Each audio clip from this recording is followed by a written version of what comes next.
I don't know if he told you this, but 14 Star as part of their promo of this, from 6 to 6:30, anybody who comes in, they're buying a free beer for them. Sweet. So that encourages people to get here. That's good. Earlier. That's good for me too, because I'll get my little 20% or Right. whatever on Yeah. that.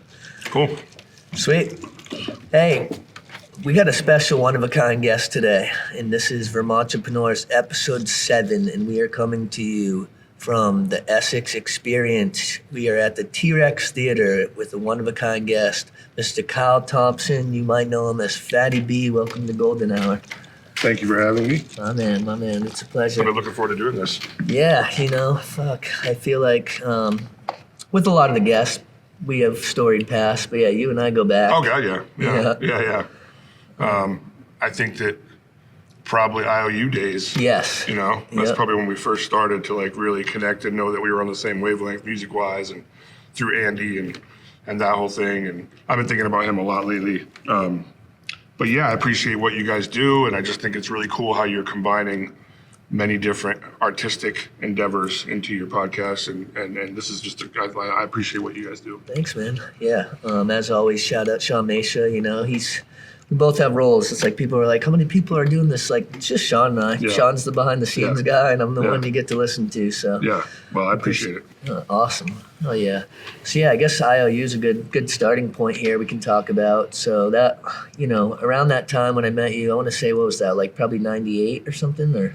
Yeah, right around 2000-ish. Yeah. I got done Belizbeha right around 99. Okay. And decided to go back to Champlain College, and knew that I wanted to do something musically. And Andy and I and Reek Konflik had been performing with Grippo Funk Band on Monday nights, and we were kind of begging Grippo Funk Band to just branch out and do some original stuff and let us kind of do some different covers. And they were just kind of stuck in their James Brown mode. They had their niche. And they had day jobs, and they just didn't really have the time to get together and do that. And we said, well, I think we're going to see what we can do on our own. So IOU was born, and Thursday nights, we would just, Andy would bring instrumentals to me and Reek all week long that he was getting, and we would instantly hear one that spoke to us and write a tune around the instrumental, and he would have a cut section, and pretty soon we had a whole catalog of tracks. And Thursdays back in the day, I know you remember this, at Red Square, were just like this wonderful, welcoming party vibe. Yeah. It was like the kickoff of the weekend. There was no drama. It was all like, everybody's welcome. Doesn't matter who you are. Doesn't matter who your crew is. Doesn't matter what clique you're with. If you come there, we're going to make you smile. We're going to have some drinks with you. Everybody obviously wanted to go hear Andy do his thing. Yeah, we were that's blessed to work with that's him. when the alley was popping. Oh, it was too. crazy. Yeah. It was crazy. But I just really remember those times so fondly because of the energy and the vibe of just like happiness, and just people coming in there with smiles on their faces and just ready to just have a good time. There wasn't attitude. There wasn't, the threat of, somebody trying to stand their turf and judge you. It wasn't any of that at all. Yeah. And that's one of the last times I remember a music scene feeling like that. It kind of has slowly separated and kind of segregated. And I've always kind of felt like the more you can collaborate musically with people and with artists, the better the scene is. Oh, yeah, absolutely. So that's been kind of my whole goal, my whole career, like through the Hop CDs, through some compilations I've did with other people, just bringing people together that normally wouldn't end up on the same project has always been something I've tried to do. Yeah, no doubt. So.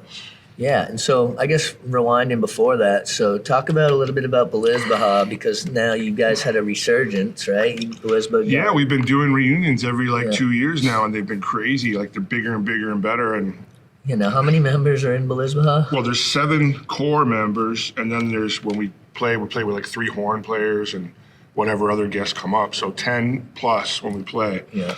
And we're all spread out around the country now. So getting us together for a gig takes a lot of coordination and like a year in advance planning. But Belizbeha was crazy, man. I was at Champlain in 92, and I just went to a party and was just freestyling over this DJ's beat. And this kid from UVM, Jeremy Scaler, was like there and was like, hey, I'm putting this band together next week. It's UVM, mostly UVM people. You should come hang out and try out, basically. I was like, all right. So I went, and instantly, when I heard the musicianship that they were doing, I was just like, this is something I've always wanted to do, but I never had access to a live band to do that. And so we just clicked right away, and then we did some shows locally, and because of all the people that we all knew, it was like packed, and we only had like 5 or 6 songs, so we had to make 6 songs last like an hour and a half. So we're just jamming the whole time. And then we, all of a sudden, we're like doing gigs on the road, and next thing you know, we were road warriors, and Belizbeha did over 200 shows a year for 7 years in a row. Damn. And I'm talking West Coast, Northwest, back across the country. So we were like grinding. Back in those days, it was pre-internet, really. So it's the only way you got your name out there was to hit the road. So we beat ourselves up, and we had a ton of success, and we had a ton of really cool experiences. And I saw so much of this amazing country, and we even went to Germany and played and stuff. And I had so many experiences that me growing up in Vermont, like the furthest west I had ever been before Belizbeha was Albany, New York, you know, and then to hit the road and just be like, see the deep South and Midwest and the West Coast, and just understand that there's so much more to this country. There's so many more people. There's so many places. There's so much more different to cultures. learn. It just opened my eyes to just seeing like so many things, and the experiences that we all shared, it changed all of us for the better. Yeah, because you grew up in Bristol, Vermont, right? Bristol, yeah. Out there in the sticks. Right, and people used to, this is, late 80s, early 90s, people were making super fun of me for like loving rap, and I was obsessed with it. And I would make songs in my basement little studio that I put together, and I didn't know how, I didn't know what it was going to be. I just knew I was going to do something music-wise. And Belizbeha, when I called my parents a semester into college and said I'm going to drop out of school and join a band, they're like, they were thrilled. They're like, you're an idiot. They were thrilled. You're never going back to college. And I was like, no, I promise I will. And I said, no, I'm telling you, this is something that's going to be successful. I wouldn't do this. I wouldn't make this call if I didn't feel that. I got to strike while the iron's hot. And they didn't believe me, and they didn't know. So for almost a year, they had no idea what I was doing. They knew I was like traveling around. They were just like, you're jerking off. You're just being a young 20-something. And then we did a show at Middlebury College, and they came because my parents lived nearby there. And that changed their whole, they were like, oh, They saw you rocking out. They saw the Well, they saw the reception. band. They saw the crowd response to it, but they saw the band, and they just understood, like, wow, you guys, this is like real. Like, so then they were like full in. They're like, we support this and love this, and just, so that changed everything. So I was very blessed for them to be like supportive of that. And then Belizbeha was crazy, man. We were on the verge of signing a very lucrative big record deal, and if I always tell people, if you ever want to know what the story of Belizbeha was, watch the Fleetwood Mac documentary, because we had 2 couples in our band, and they both were, at the end of 7 years of heavy touring, we're like, okay, I'm done. I can't be next to you anymore. And on the way across country to go to this label showcase, they both were like, yeah, you know what? This is not working out. So the other members of the band were all like, I wouldn't want to have to look forward to signing a contract and being in a band with somebody for the next 4, 5, 6 years if I was just breaking up with them. Yeah. So we said, this is on you guys. Like, if you don't want to do this, we're not doing it, And you had your run. Yeah, and it almost was like a feeling of relief at that point, because like we just grinded so hard, and we were just physically and emotionally and mentally just spent. Like you're living in a van. We'd rent those thrifty 15-passenger vans, and we had 7 band members, our manager, all of our equipment, and all of our clothes in one van, driving around the country. That's just sardine, So I can relate to some skate trips that are similar. Yeah. By the end, you're like, yo, I used to like this kid. Right. And we would do like 30 shows in like 41 days or something stupid. So we just beat ourselves up. But so when that ended, I came back here, and I was doing the Grippo thing for a minute, and then when the A-Dog and Rico conflict thing hit off, it was such a blessing, and refreshing. And I think about Andy on so many levels all the time, but I obviously I miss him as a friend, and I miss him as an energy, because he was such a good person. But I just miss, like, I used to have conversations with him late night all the time about, bro, like if Big Daddy Kane or Rakim called and said, be my touring DJ, you have the skills to crush that. Yeah. And he goes, no, he's like, I probably could. I love my life in Burlington. I love skating and I love doing these gigs in places like this. And he loved being local. He loved it. His afternoon skate session and then doing some art. Like that was like, he was so happy in those moments. And like, I appreciated that, but I was always just like wanted to like just grab him and be like, man, you could like just take over. And he's like, I know I could, but I don't want to. Success is in the moment. He had moments where he branched out through birds and stuff and did cool stuff. But yeah, man, his loss was brutal, and I think about just the effect he has had on me musically, and Gumbo, a lot of Gumbo is because of Andy's influence on me. Yeah. Like the mashups, the love for soulful hip hop, the love for jazzy hip hop.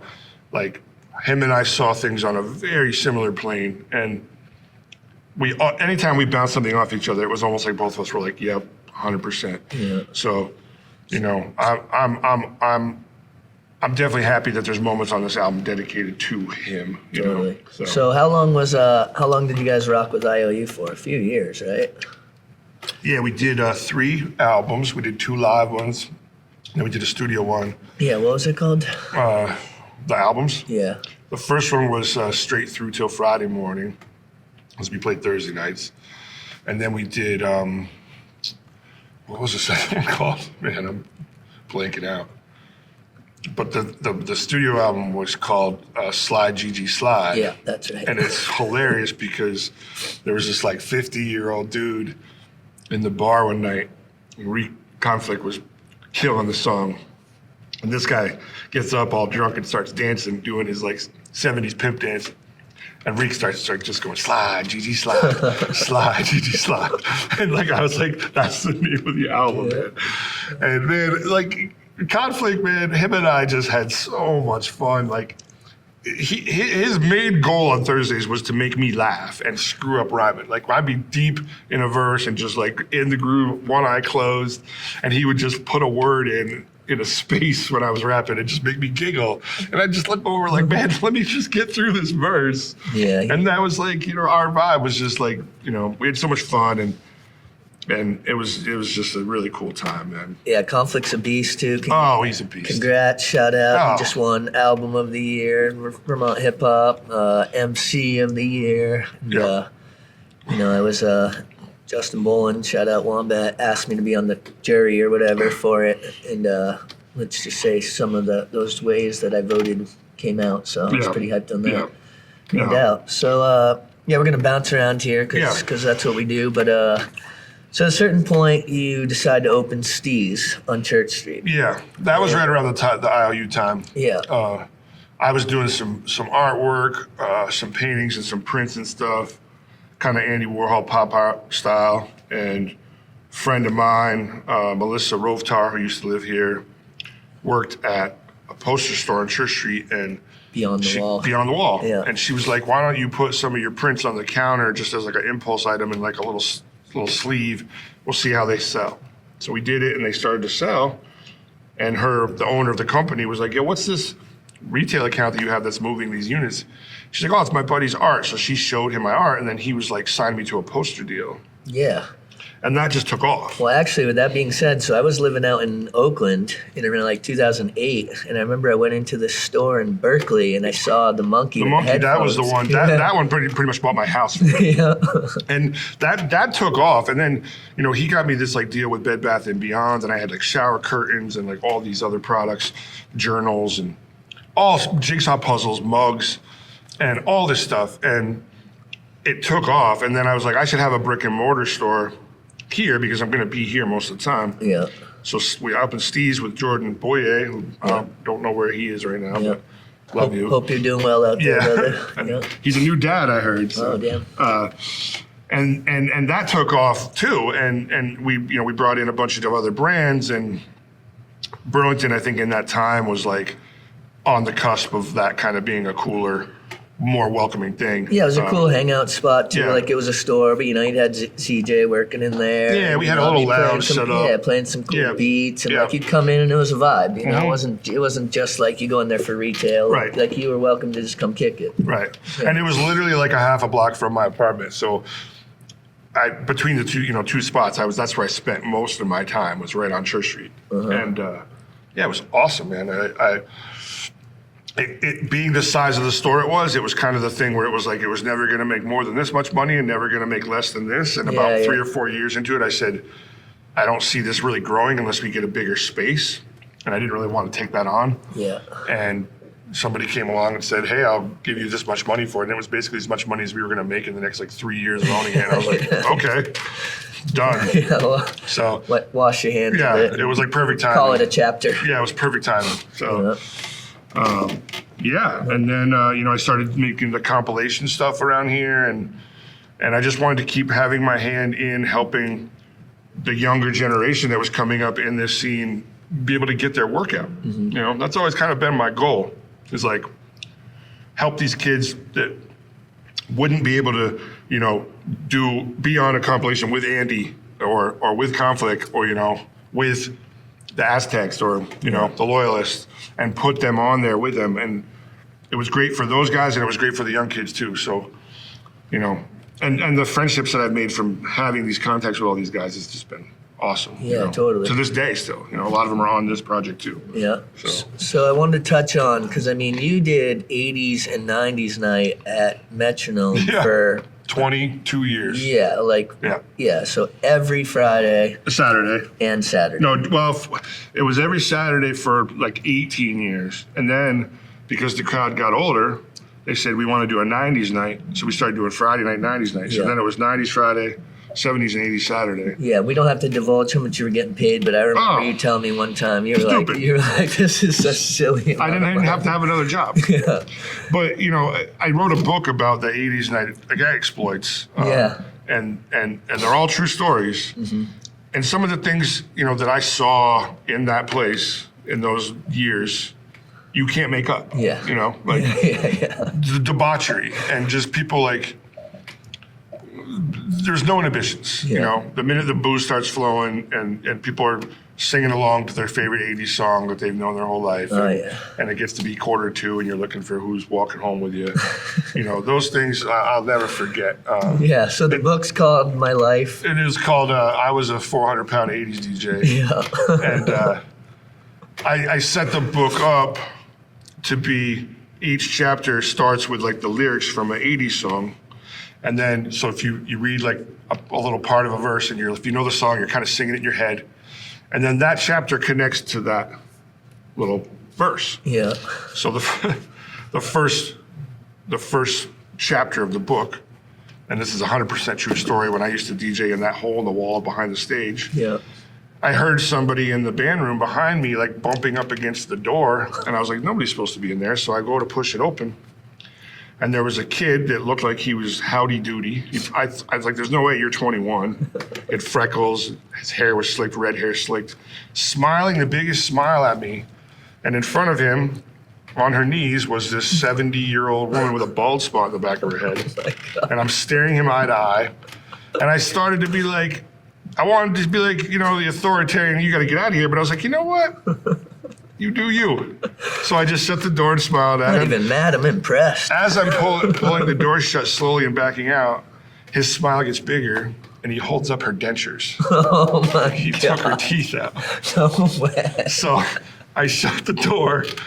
I go back into DJ. A couple songs later, I feel a tap on my shoulder. I turn, he's looking at me all smiling. Puts a $5 bill very gently on my mixer, and he whispers in my ear, thanks for letting her finish. And I thought that was the best and worst decision I'd ever made. That is so gross and so awesome. But the best part about the whole telling of this story to you is the song for that chapter that starts the whole book is Man Eater by Hall & Oates. Yeah. So if you're singing the lyrics to that song, and then you read this story, and my friends who were starting to read the book would call me and be like, is this the beginning? Can I finish this book? And I was like, oh, it gets way worse. Oh, yeah. And they're all true stories, man. I couldn't make it up. That's hilarious. Yeah. Yeah, so, you had been, I guess you kind of like, you owned the fact that it was 80s night, right? Like you had a deal worked out with them where they couldn't run it without you type of thing? Or No, they just didn't want to. They Yeah. had, when I didn't, for the first almost 20 years, I only missed 4 of them. Yeah. And every Saturday I was there. And that's something you're an asset at that point because it's like, hey, we don't ever have to worry about it. Like we Right, know it on was- our busiest night, he's got it locked, and you were Dude. the cash cow because that 80s night would be packed. Oh, the line was down the street. And that's Yeah. why they paid me so well, because it was like plug and play. Like I showed up on time. It was packed. The bar was psyched. The place was psyched. There was no drama. I was out of there without any trouble. So like they knew it was just plug and play. Yeah, you were their cash cow as much as they were your cash cow. Right, 100%. So when it finally outgrew, like anything, over time, the people who would go to that weren't going out Yeah. 23 years later. Yeah. So I understood that it had run its course. Yeah, so then you sparked the 90s night, which Yeah. you did for, Yeah, that was great. For a And little people bit. loved that. And then it even went into 2000s because the crowd got younger and younger. yeah.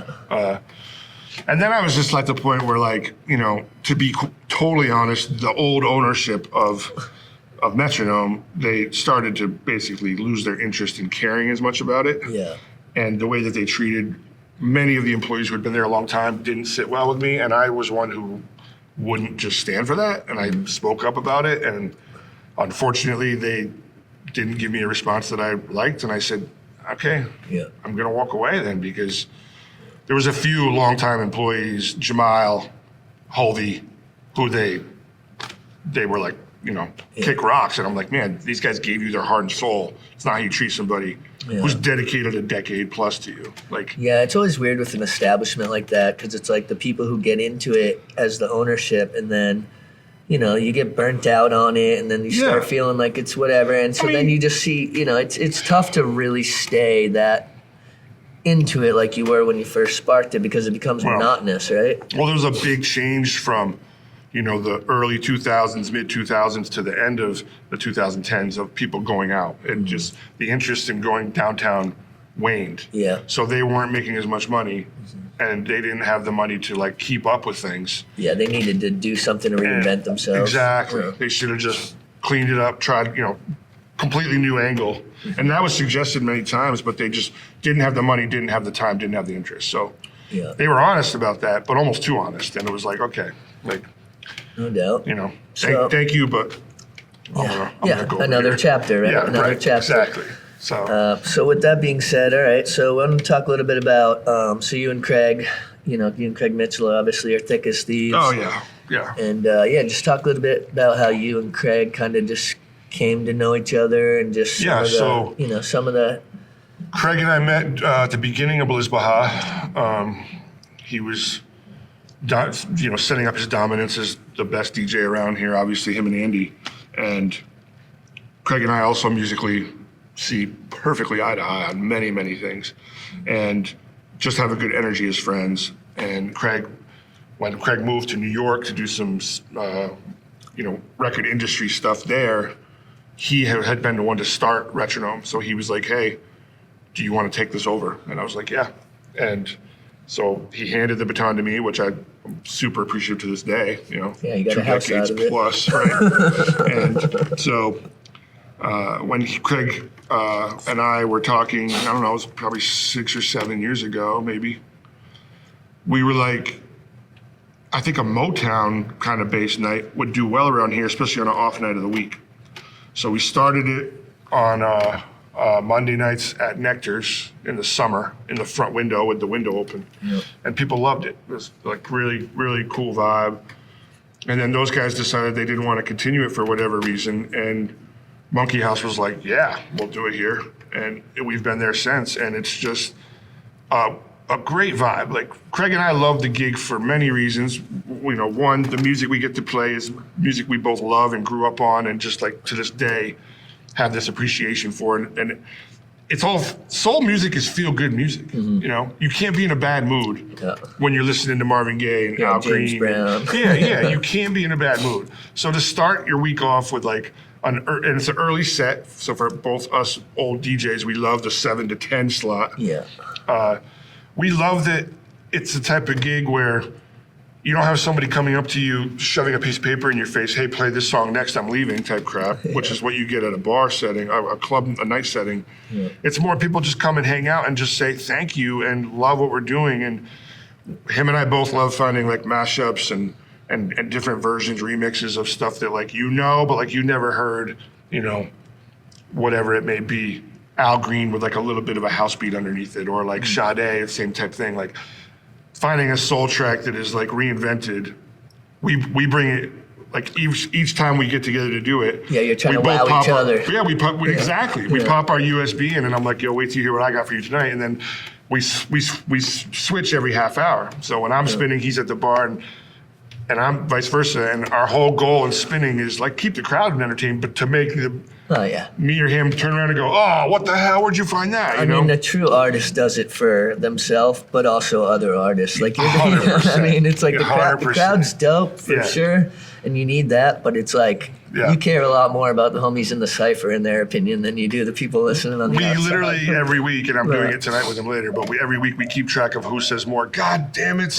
Like when you get him to turn and be like, where'd you find that? Like that's the goal. Yeah, the goddamn it count.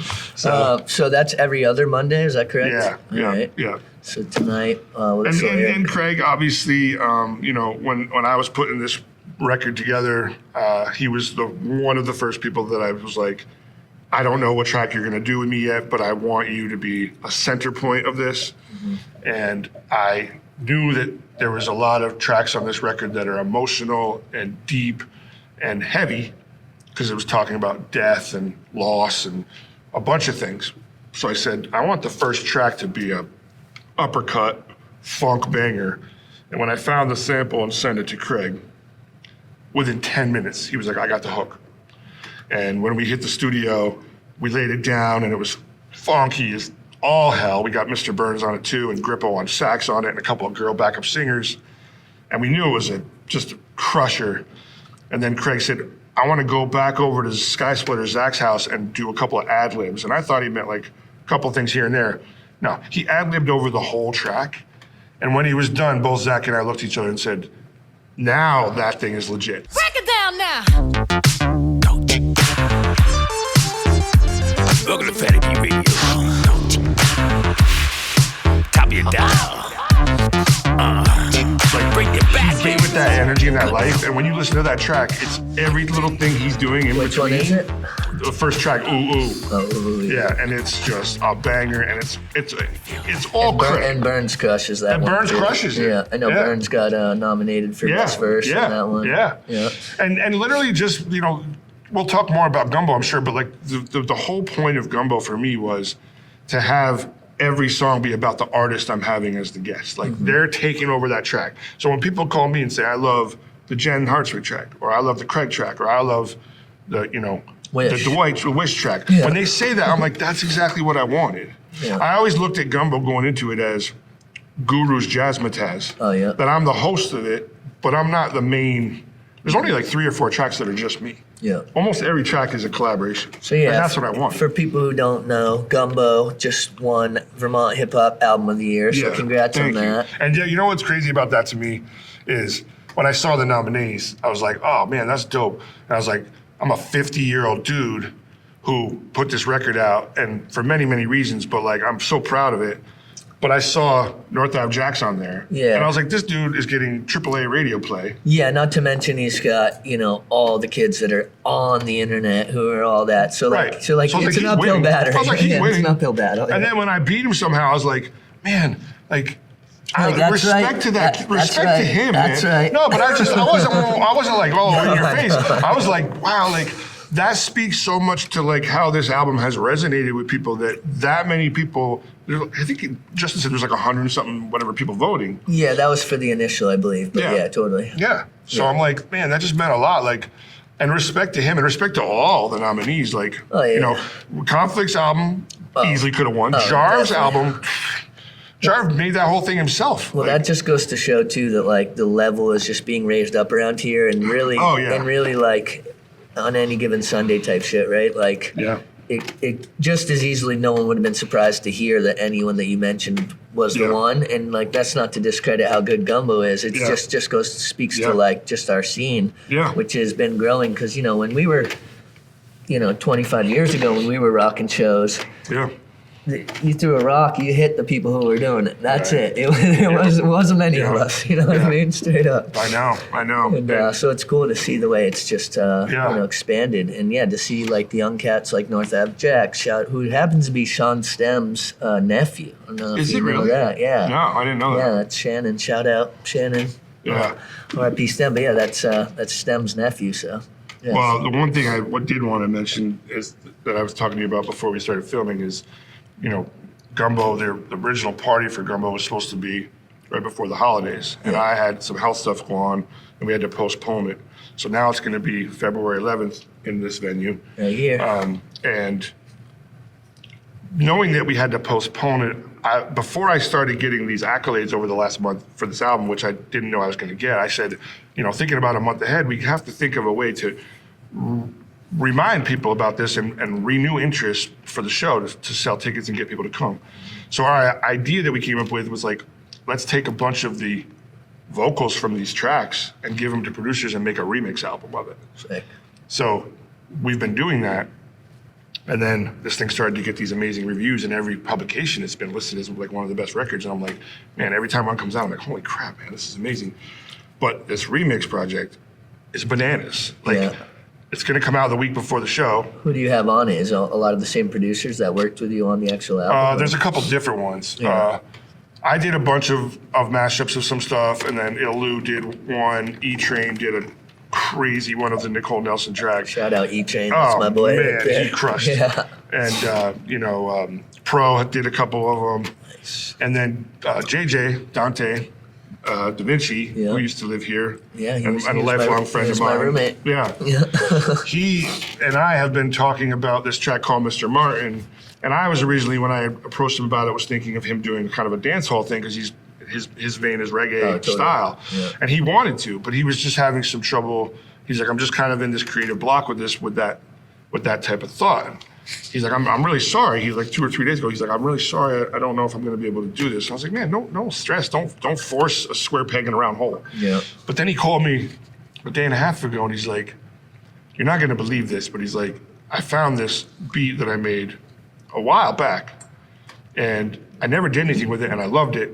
And it's actually a Neil Young sample of My Hey Hey, which I love that song. Oh, yeah, it's and classic. it's about passing. It's out of the blue and into the black is the lyric, which it goes with this song called Mr. Martin. But the craziest part is Tommy Wheeler did a verse on it that he never put out. Oh, wow. And it's about his dad committing suicide. Holy crap. When you hear this, dude, not only is the verse amazing, like performance-wise, I got chills just dude, thinking about it. It's crazy. And we're putting it together right now, and it gives me chills. And I can't wait for people to hear it. And I love that he's gonna be on it because I'm like, man, JJ forgot he even had it. And if he hadn't just been looking through his folders and found this instrumental, he never would have remembered. Crazy. Yeah. So it's gonna be insane. That's the holy flow of hypersynchronicity right there. You know what? This Straight up. whole Gumbo project has been this weird, like every time a track has lined up with the artist and the beat and the message, it's almost like it was meant to happen at that time. And they've all said that to me multiple times. You know, when I first had the health scare and wanted to make this record, I reached out to a bunch of the artists, not all of them, but like the first 5 or 6, and said, here's what I want to do. I want to combine these producers' beats with live musicianship. And I said, the whole kind of message behind this is we as human beings are constantly getting signals from the universe all the time, but we're so busy thinking about the next time we got to get to work or the food we got to pick up to feed our family or whatever it is. We're always so focused on the next task that we're not seeing these signals that the universe is trying to tell us, you should be paying attention to this. Mm-hmm. But when you actually like catch a glimpse of one and it changes your path for the right direction, that's what this is about. And every artist said to me, I'm either going through that right in this moment or I just went through it. So they're like, I already have something in my mind that will fit that mindset. And if you listen to the lyrics, when you listen to the record, you can hear that. You know, Jen Hartswick had just had gastric bypass and found this renewed health. And her song about if it's meant for me, surely I will find it in the subtlety, and talking about the breeze kissing the trees in the summer. And I'm like, it's fucking beautiful poetry that just like makes you feel that summer day vibe, like she just captured that mode. And everyone, the Dwight song for his friend that had the drug addiction and the Nicole song, A New Day, that's people are like, that song sounds like a James Bond theme, So like just the deliveries that these people gave to this are really what makes this so powerful, like I'm proud of it and I'm psyched that I put it together, but I'm definitely like, it wouldn't have been crap if it was all just Fattie B. Yeah. Like so there's what, 18 songs? How many songs? 27. Oh, 27. Oh, yeah, damn. Yeah. All right, so yeah, it's a listen, and the running time's hour and a half. Yeah, so yeah.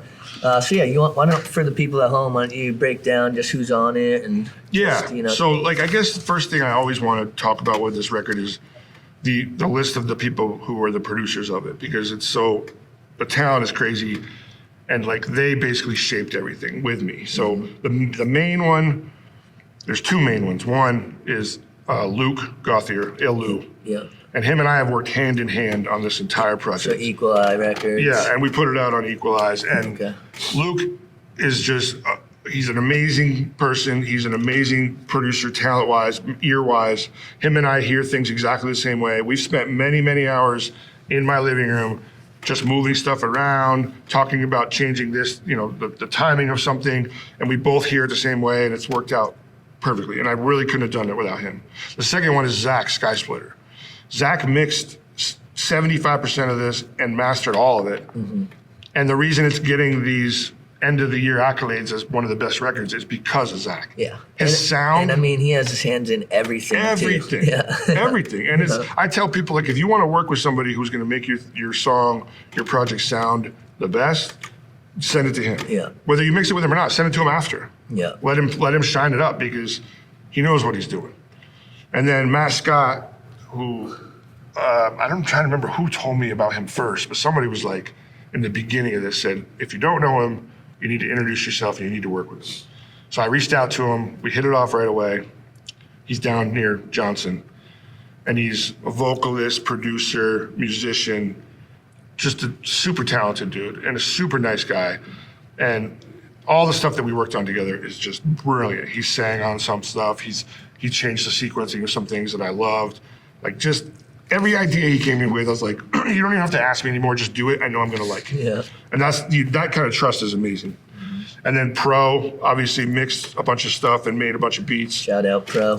Brian McVeigh is just lifelong friend now and super talented, and another person musically that I just like. I know when I bounce something off him, he's going to give it back to me straight, and we're going to see eye to eye on it. No doubt. Mr. Burns, obviously amazing, go-getter. Money. My friend Nat Woodard, who did the reggae tune with me with Miriam and Rob, has been a lifelong friend who, back in the the Hop compilation days, had some tracks on those, and then he had a couple of kids with his wife and fell off the music scene for many, many years. And him and I have always been friends, but haven't stayed in touch. And near the end of the Gumbo project, I get a call from him. And I'm like, man, I haven't heard from you in like almost a decade. And he's like, yeah, I'm emailing you some beats I want you to check out for maybe doing a song. And I was like, oh, for Gumbo? And he's like, I don't know what you're talking about. I'm not on social media. And I was like, wait, so you just out of like a decade later say, there it is. He just had a feeling. and like I opened it and I'm like, immediately that reggae track, I was like, this one. So it's just weird how like he had an intuition that he needed to send me that. I needed to hear it. Mm-hmm. And it's like, that's how it worked out. And then Uriah Hagney, dude, like, I'm so happy that we're friends, and I'm so happy that we're music collaborators, but like, he's just the most talented, humble dude. Yeah. I was hanging out with him the other day at Talent. Dude, he's the man. His life in music is crazy. He'll like go play a music festival in like Europe and then fly back and do like a drum lesson and like, yeah, it's crazy. Like, and he just talks about it like, oh, I went to the grocery store. I'm like, no, you went to, play a festival with like this huge band. Mm-hmm. But he's just so, his ear too, like I have every suggestion. I'd be in the studio with him. I did a lot of my vocals at his studio, and I'd be like, yeah, I killed that verse. And I'd come in, he'd be like, yeah, but hold on. And he'd like rewind and be like, what about this line? and it'd be like a part of a line. And I'd be like, oh yeah, I hear what you're saying. And I'm like, just for his ear to pull that out and make me redo it and it'd be better. And I'd turn around and be like, dude, thank you. Like, I would have sat with it and then years later been like, I wish I'd done that line different. But he'd heard it instantly. He was like, let's fix it. So brilliant. And then Bob Wagner, you know, it's just so much talent. So just a humble dude. And Yeah, we had Bob here last weekend, I think. He was playing with the Queen cover band. Yeah, he's going to be playing at the show, the Gumbo show. And Yeah. so all those guys. That's a heavy roster. It's right heavy, man. Like super talent. And then the artists involved, like the MCs are, you know, Mr. Burns, Tease Love, who's, I'm the biggest Tease Love fan. I just think that like he's underrated and I don't think people really respect his talent level. And I've like through this whole process just been like, bro, you're a monster, you know, and people are going to figure it out. Just keep plugging and like people are going to see and understand. And he's got a new project coming out that Zach played me a couple of tracks from and dude, I can hear him being on the radio. Yeah. I swear to God. Like I can hear some label hearing a track and just being like, I need that. So shout out to him. Truth, Warren, man, loved having him on the track with Lyric. Yep, that's and you know, both Lyric and Pro are on some stuff. And Wombaticus to get him to climb out of his grave site. One of the most underrated ever. Oh, just like so good. If you don't know about Wombat, you need to go check it. The minute he said he was going to do the verse on A New Day, and I said, I don't even want to hear it till it's done because I know I'm going to love every word. I just sent him a beat that SK and Sky Splitter made for me that I've been sitting on, and we're going to get down and get over that one. So yeah. SK is my one regret that he's not on this because he sent me a bunch of beats.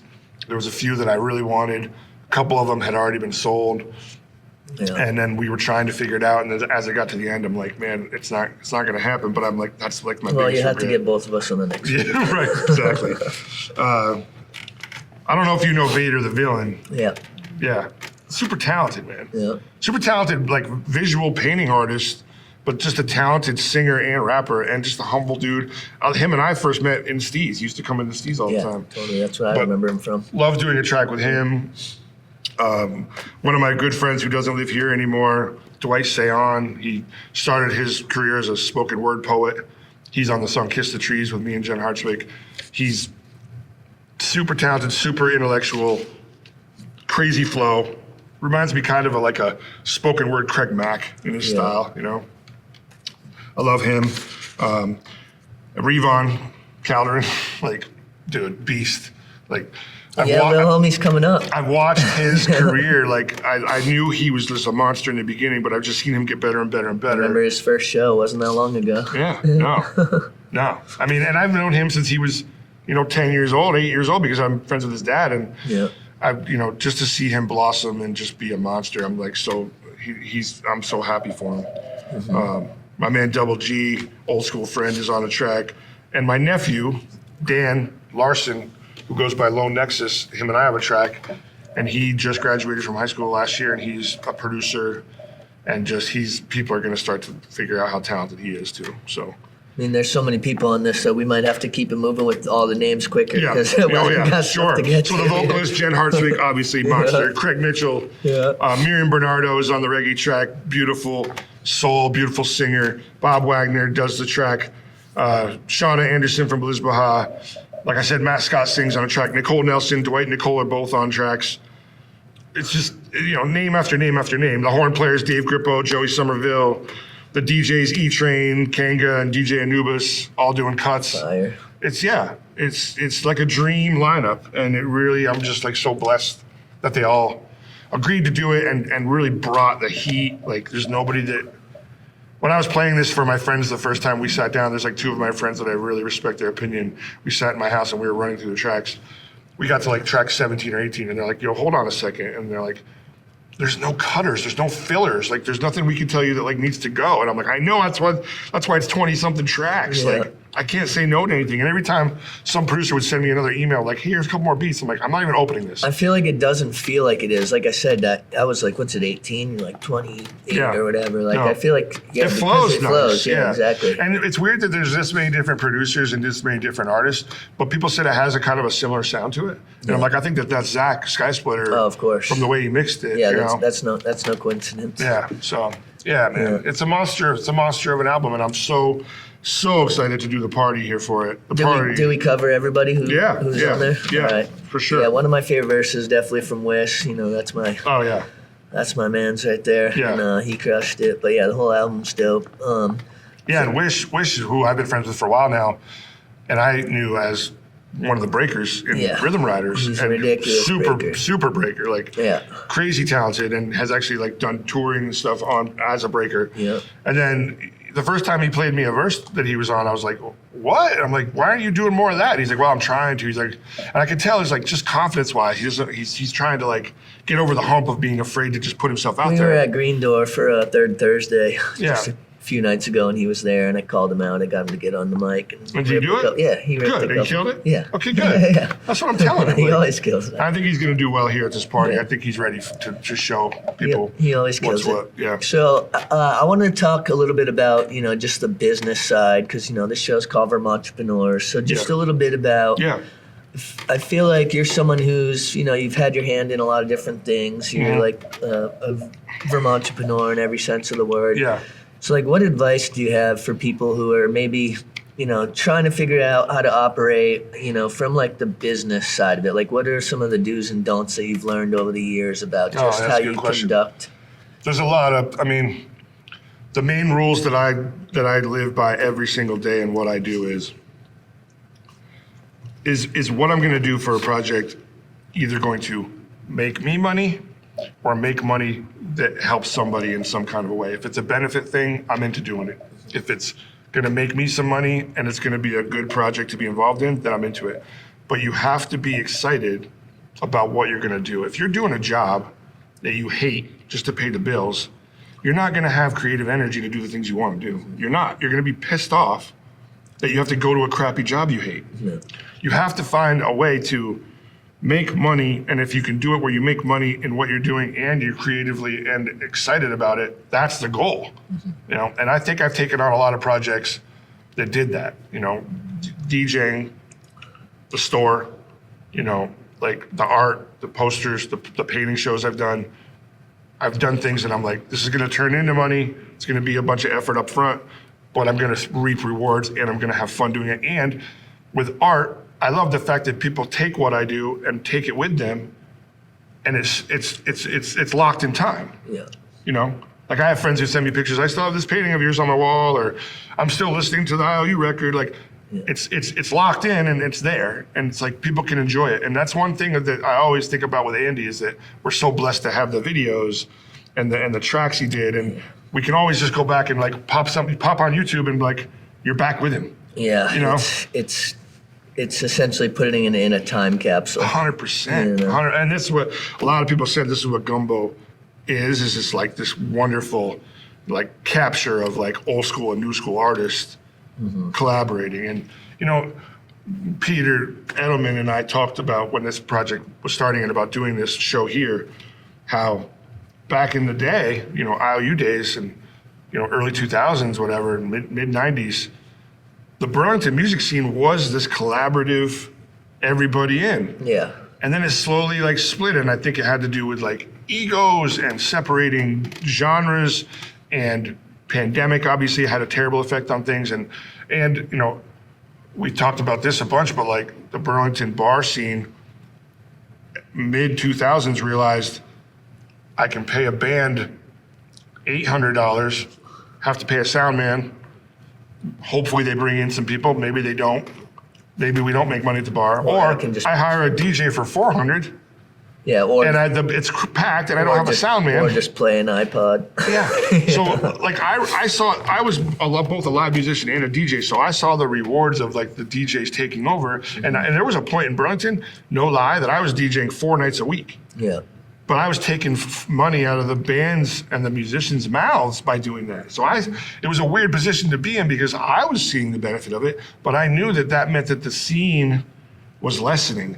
You used to be able to walk down Church Street on a given night and see 10 different bands up and down Church Street. Now, unless it's a Friday or Saturday, you're lucky to see 2. I feel like right around the time like when Plan B and like the Green Door Yeah. and that stuff, I feel like that's when it started to get a little bit like away from the like the greediness. Yeah. And you saw that with, those owners like Yep. embezzling money and Yeah. taking off and all that. Yeah. So what about in terms of, because you're someone who's, been successful and you're able to buy a house and all that. What about, like, how do you manage finances? I know that's a loaded question, but, like, any advice for younger kids coming up? Like, did you have a savings plan where my goal is to make this much? It took a long time Yeah. to figure all that out, because when I was in Belizbeha, when I tell you I was broke, like the best example of that I always tell people is I was so broke that I would go to friends' houses, and when they went to the bathroom, I would dig in their couch for change. No lie. I've been there. And and like if I got $1.50 when I left there, I was happy. And like, that's broke. Like, so coming out of being in a band for a decade that was successful, but financially not successful, because so many mouths to feed, so many bills to pay. Yeah, and the expenses of touring Everything. and all that. So like we saw success, but we didn't end up successful after it. Yeah, So financially. it took me a long time. Like I went back to college, and luckily I had some of it paid for. I'm still paying for college. But I said, after that, first thing I'm going to do is get my credit score straight. Second of all, I'm going to invest smarter. And thirdly, I'm going to do things that I can pay my bills, but put a percentage in a savings every single time I get paid. Yeah. Now, how old were you when you ended up buying your house? It was 13 years ago, so I was 36. Okay. So, Yeah. and I wanted to for a while, but the year that I first wanted to do it, I went to talk about getting the loan, and they said, you're a DJ and you make a bunch of cash. So Yeah. you need to change that whole mindset, take a whole year, get rid of a bunch of debt, report more than you make even, and then get the house loan, and then you can go back to doing how you do it. But I'm like, that's not the way, you don't think that way, Yeah. So Yeah, you're like, Even when I wanted I to- just got $700 for a night of work or whatever it is. You're Right. like, I'm going out to buy a new jacket and some shoes or right. whatever. Yeah. So yeah, it took a long, long, long time to be able to understand that. And it's, I also, because I've had so many brushes with not being here anymore, I'm also like, I tell people, if you want to take that trip, take the trip. Yeah.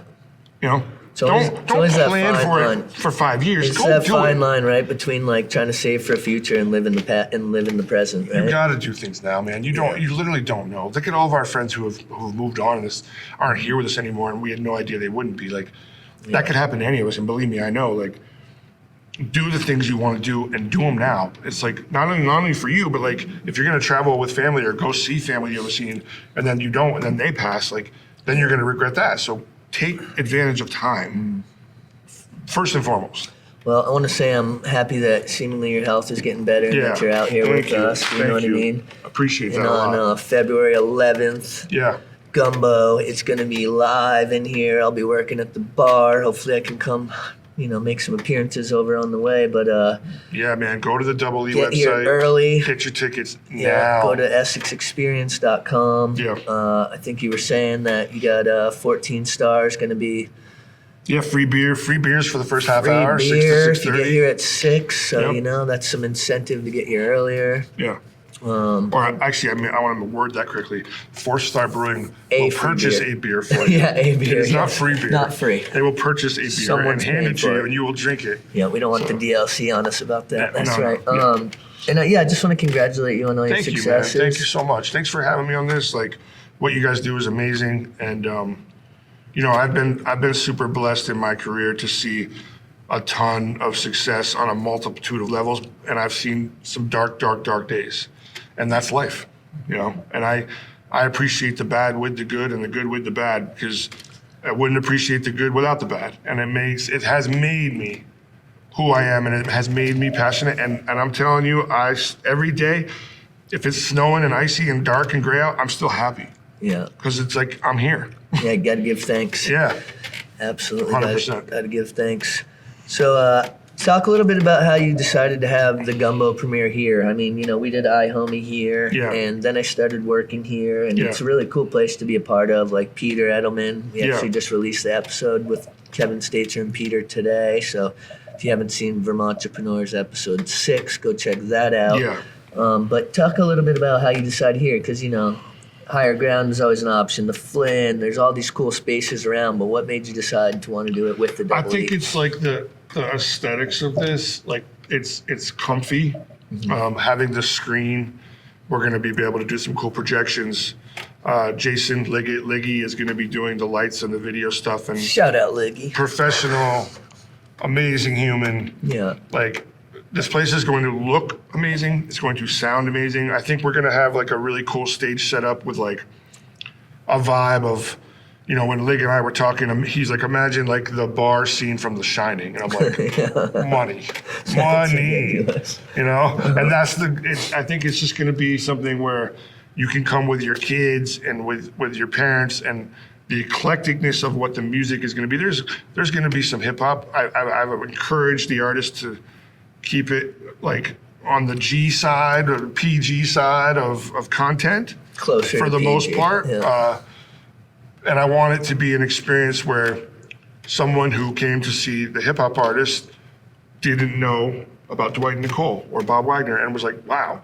And someone who knows them and didn't know about Wish or Lyricist Peace. or whoever, yeah. They're like, whoa. Yeah. You know, open eyes on both sides of the spectrum. And just really, for me, the night is about celebrating these artists, this vibe, and the stories. The whole night is going to be a storytellers type vibe, like VH1 storytellers. We're gonna have a little fake bar set up over here. Let's not give them too much. Well, the short of it is, I'm gonna tell stories about the artist and about how the track came together. The artist will join me to perform it, and then I will step to the side, and that artist will perform a few songs of their own, and it may be a cover they've always loved and an original or two originals, but they're gonna perform a couple tunes and have their moment. And then when they exit, I'll talk about the next artist and the next song, and that's how the night's gonna go. It's gonna be a celebration of Gumbo, but it's gonna be a celebration of these musicians and this scene and just the energy of coming together to make a night that this crowd's gonna leave here being like, that was cool. Yep. You know? And so we'll put links for all this stuff. People can still buy the book. Yep, that's on Amazon. Okay. Yep. And then Gumbo, how can they purchase Gumbo? Equalize Records, or you can purchasing the record is really key for us because we're donating all the proceeds to Boston Children's Hospital. That's awesome. And we didn't talk about it, but that goes through the name Reese Paye, who is a young man who reached out to me when I was in the hospital and sent me a message wishing me well. And he also has some heart condition stuff that he's dealing with. And this record was inspired by his message to me in that moment of me being not well and feeling bad for myself, and him saying, I'm someone you met for a moment.